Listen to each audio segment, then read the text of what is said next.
Jangan lupa subscribe, jangan lupa nyalakan lonceng notifikasinya, oke?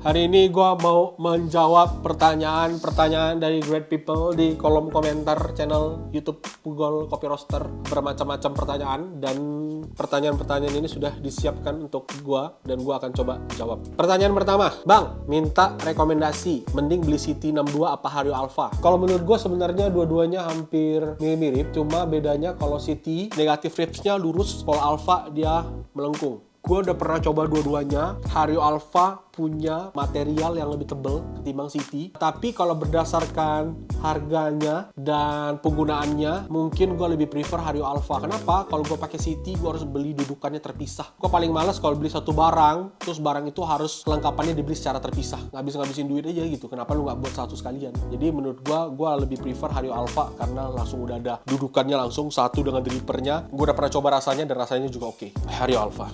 Kemudian pertanyaan selanjutnya, Bang, kalau K Ultra sama ZP6 rekomendasi yang mana? Nah, kalau gue sebenarnya lebih prefer K Ultra, jujur. Kenapa? Walaupun banyak orang prefer ZP6 karena mereka merasa kayak, atau ZP6 itu diciptakan memang untuk filter coffee, tapi gue merasa K Ultra lebih versatile. Gue bisa pakai K Ultra lebih luas range-nya dibanding ZP6. Gue suka aja bentuk K Ultra. Pertanyaan selanjutnya, aku sudah berkali-kali nonton video ini, tapi masih belum bisa memutuskan untuk membeli salah satunya antara K Ultra atau Mavo. Malah nambah kandidat baru ZP6. Bingung. Menurut gua antara K Ultra dengan Mavo atau ZP6 itu tergantung budget kalian. Jadi kalau emang budgetnya ada di K Ultra yang paling mahal, belilah K Ultra. Kalau budgetnya di tengah, ya belilah ZP6. Tapi kalau budgetnya di tengah, di bawah juga, Mavo juga oke-oke aja. Jadi menurut gua pembelian grinder tergantung budget. Tapi kalau ada budget yang paling maksimal, go for K Ultra. Tapi kalau memang nggak ada dan pengen hemat dan dapat hasil yang oke, Mavo juga oke. Apa makna agitasi? Agitasi itu tergantung konteks. Konteks pertama, kalau dalam psikologi dan kedokteran, agitasi itu berhubungan dengan kegelisahan, resah, atau terangsang berlebihan. Terangsang. Kalau pasien yang tidak bisa diam, mondar-mandir, atau cepat marah karena stres, itu biasanya agitasi secara psikologi. Resah dan gelisah pada diri ini. Nah, itu Krisya lagi kena agitasi itu. Kemudian dalam konteks politik dan sosial, agitasi berarti upaya menghasut atau menggerakkan massa. Contoh demo terakhir yang terjadi itu gara-gara agitasi. Massa diagitasi oleh tangan-tangan yang tak bertanggung jawab. Dan yang terakhir adalah dalam sains atau fisika, seperti yang kita lakukan dalam manual brew. Agitasi artinya mengaduk atau mengocok atau menyampurkan zat. Jadi, agitasi itu sebenarnya adalah energi yang terjadi karena gerakan yang terjadi. Jadi ketika kita tuang air dari kettle, kemudian kita putar, itu adalah agitasi. Agitasi itu terjadi di dalam coffee bed. Ketika air bertemu dengan partikel kopi, terjadi pergolakan partikel. Nah, itu teragitasi. Atau misalnya kita ngomong, Kak, gimana kalau misalnya center pour, diam aja di tengah, nggak gerak-gerak, ada agitasi nggak? Ada juga agitasinya. Tapi tingkat agitasinya kecil, karena tidak mengaduk seluruh partikel kopi yang ada di dalam coffee bed. Jadi kalau mau agitasi lebih tinggi, gunakan adukan lebih besar, flow rate lebih besar, itu adukannya akan lebih banyak. Kalau agitasinya lebih rendah, center pour aja. Dan center pour-nya lebih pelan, flow rate-nya lebih kecil, agitasinya juga lebih kecil. Oke? Untuk mengukur micron grind size, itu alat apa? Nah, great people bisa pakai penggaris micron, itu ada penggarisnya, dan great people bisa tuang bubuk kopi di atas meja dan bandingkan dengan penggaris tersebut, itu ada penggaris micron. Jadi great people bisa lihat. Jadi penggaris micron itu bisa digunakan. Jadi great people bisa melihat bubuk kopi dan penggaris micron. Yang kedua, great people bisa pakai alat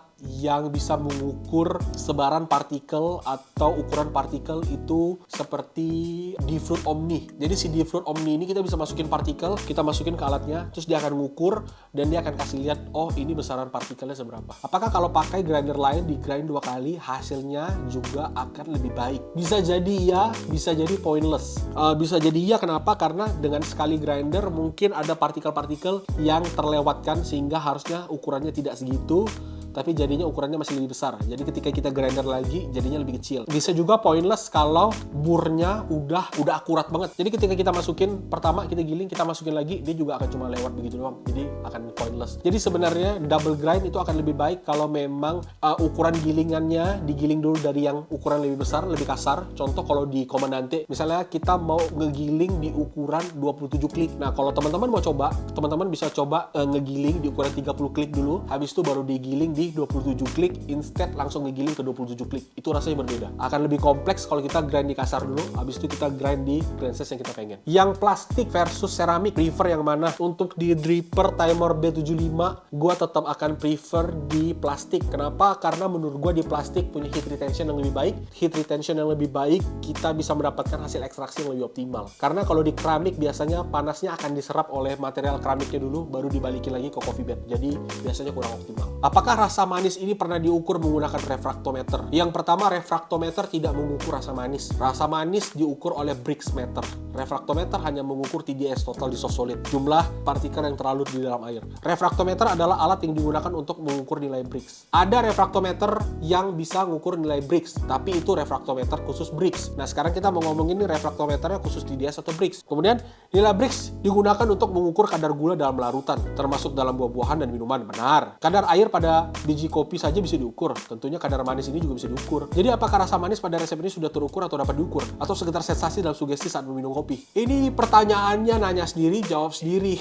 Kayaknya setahu gua, Brixmeter tidak akan bisa menilai seberapa tingkat kandungan gula di dalam sebuah larutan kopi, karena menurut gua viscosity dari cairan tersebut kurang tinggi. Karena biasanya Brixmeter ini dipakai untuk mengukur jus buah, atau kalau kita lagi pulp buah dan kita pencet, atau misalnya kopi cherry kita pencet terus kita bisa ambil cairannya atau jusnya, itu bisa diukur karena viscosity-nya pas. Tapi kalau cairan kopi menurut gue belum tentu. Tapi kalau misalnya kita mau mengukur lebih detail, harusnya di lab bisa. Jadi pertanyaannya balik lagi, apakah sekedar sensasi dalam sugesti saat minum kopi? Sensasi dalam sugesti sebenarnya bukan sensasi dalam sugesti ya, bukan sugesti juga, sebenarnya kita bisa merasakan tingkat manisnya sendiri. Jadi menurut gue ini lebih ke tingkat sensitivitas dari setiap orang. Rasa manis yang gue rasakan mungkin bisa aja berbeda dengan rasa manis yang orang lain rasakan. Reseptornya beda-beda. Tapi overall sebenarnya bisa dibilang kalau ya kalau memang kopinya manis, kalau enggak gitu. Dan ini bukan manis pakai tambahan gula, manis yang pure dari kopinya. Begitu pula kita rasain espresso. Bisa diukur pakai Brixmeter. Menurut gue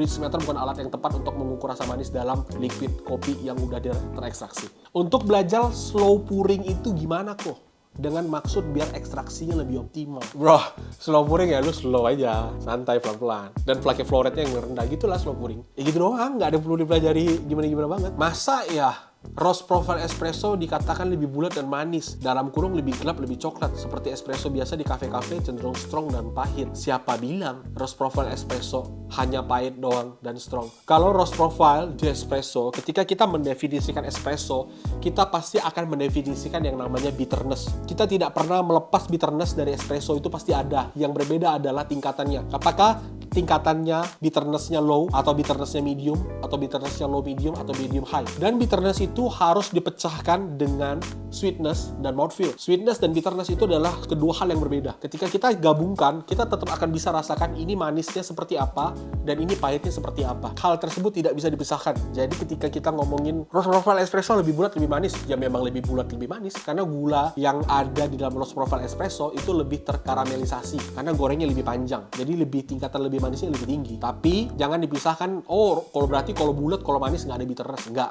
Kalau roast profile espresso pasti ada bitterness. Tapi pertanyaannya bitternessnya tingkatnya seberapa? Apakah low bitterness atau low medium atau medium high? Oke, jadi itu harus dibedakan. Gara-gara lu nge-review ini om, di marketplace sold out semua. Gara-gara kita nge-review timer sculpture terus katanya di marketplace habis semua. Ya, semoga apapun yang kita review semua bisa habis ya. Jadi tolong sponsor atau siapa yang mau kirimin kita lagi barang buat unboxing, tolong dikirim supaya bisa sold out semua. Bang, bahas resting biji kopi yang optimal dong. Jadi resting biji kopi yang optimal ini yang pertama tergantung mesin. Setiap mesin punya karakter yang beda-beda. Misalnya gue ngeroast pakai Ikawa, gue ngeroast pakai Link, gue ngeroast pakai drum roaster pakai Floco, atau gue ngerosting pakai hot air, pakai loring, itu akan punya resting time yang berbeda-beda. Kenapa? Karena karakter mesinnya, cara mesin itu ngegoreng kopinya juga beda-beda. Jadi itu pasti berbeda. Yang kedua, roast profile akan memberikan resting time yang berbeda-beda. Let's say kopinya lebih terang, berarti dia biasanya butuh resting time yang lebih panjang. Kenapa? Karena dia harus melepaskan karbon dioksida yang terperangkap di dalam partikelnya dengan waktu yang lebih lama. Biasanya seperti itu. Makin terang, makin lama restingnya.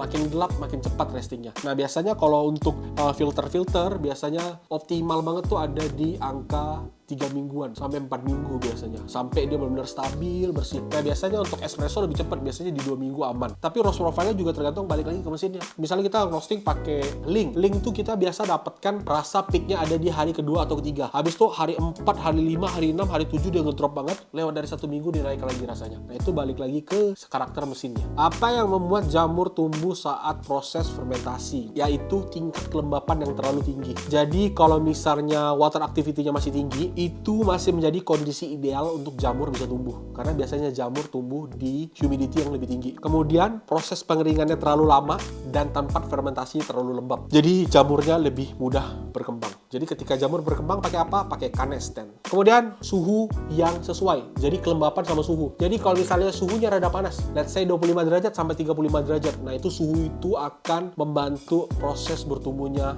jamur. Kalau nutrisinya banyak buat si jamurnya, yaitu mucilage. Ya, mucilage-nya tidak benar-benar bersih dan atau tidak segera dikeringkan atau tidak segera difermentasi, otomatis mucilage itu akan menjadi senyawa nutrisi untuk jamur bisa tumbuh karena jamurnya dapat makanan. Kemudian sirkulasi udaranya buruk. Let's say kalau misalnya kita ngeringin di dalam greenhouse atau di dalam dome, tapi di dalam dome tersebut terlalu lembab, tidak ada aliran udara atau panasnya keringnya terlalu lama, efeknya juga bisa jadi jamuran. Lamanya fermentasi juga. Kalau misalnya fermentasi terlalu lama, tidak dikontrol, akhirnya jamur pun bisa tumbuh. Otomatis pengontrolan itu sangat-sangat penting ketika kita menjemur biji kopi. Ya ini sebenarnya bukan ranah gua karena kita belum bergerak di bidang processing, tapi kira-kira jawabannya seperti itu. Nah efeknya jamur ini bisa membuat rasa menjadi off, bisa membuat rasa menjadi earthy kadang, atau bisa membuat rasa menjadi musty, bisa merusak kualitas kopi, bahkan mungkin beracun. Jadi pastikan semuanya aman. Ini pesan saya untuk para prosesor di luar sana. Kemudian kalau ekstraksi merata, apakah perlu membuat grind size yang lebih kasar agar tidak over extracted, John? Ya tergantung. Grind size ini bukan masalah merata atau tidak merata sih. Grind size ini lebih berhubungan dengan suhu menurut gua. Kalau grind size-nya kasar pakai suhu lebih tinggi, kalau grind size-nya halus pakai suhu yang lebih rendah, jangan terlalu tinggi supaya nggak over extract. Kalau grind size-nya kasar, suhunya rendah, bisa jadi under extract. Kalau grind size-nya halus, suhunya tinggi, bisa jadi over extract. Sebenarnya lebih nyambung ke situ. Jadi bukan masalah merata. Ekstraksi rata itu lebih berhubungan dengan bagaimana cara kita menuang air dan bagaimana flow rate air yang ada di dalam coffee bed itu tersaturasi dengan baik. Oke, great people, sekian video kita hari ini. Sekian jawaban dari pertanyaan-pertanyaan kita. Semoga bisa menjawab. Semoga great people bisa mendapatkan pencerahan. Tapi kalau ternyata makin keruh dan tidak cerah-cerah, silahkan great people tanya ulang dan tulis di kolom komentar. Oke? Jangan lupa cek Tokopedia, cek Shopee dan shop Tokopedia kita atau TikTok shop kita. Ada kopi-kopi terbaik dari Frugal Coffee Roaster.